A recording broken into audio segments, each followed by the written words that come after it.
Guys আজকে চলে গেছিলাম আমরা বাংলাদেশ বর্ডারে। ফার্স্টে আমরা নেছিল না, ওই জন্য আমি রাগ হয়ে শুয়েছিলাম। তারপরে আমরা নেলো ওখানে মিলিটারি গুলো জম মেরে খারাপ আমাকে ঢুকতে দিচ্ছিল না। তারপরে আমরা একটা বাহানা বানাইছি যে আমরা মামা বাড়ি যাচ্ছি, ওই জন্য আমাকে ঢুকতে দিয়েছে। তারপর যাই দেখি সত্যি সত্যি ওখানে আমার একটা মামা বাড়ি আছে, মানে আমার ননদের হলো মামা বাড়ি, তাহলে আমারও মামা বাড়ি হলো। তাহলে আর কি দল বল নিয়ে আমরা সবাই ঢুকে বসছি মামা বাড়ি।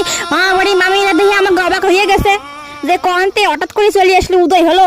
এখানের মানুষজন এত ভালো মামি দুটো যে কত ভালো আর কি কব, এর কোনো জবাব নাই।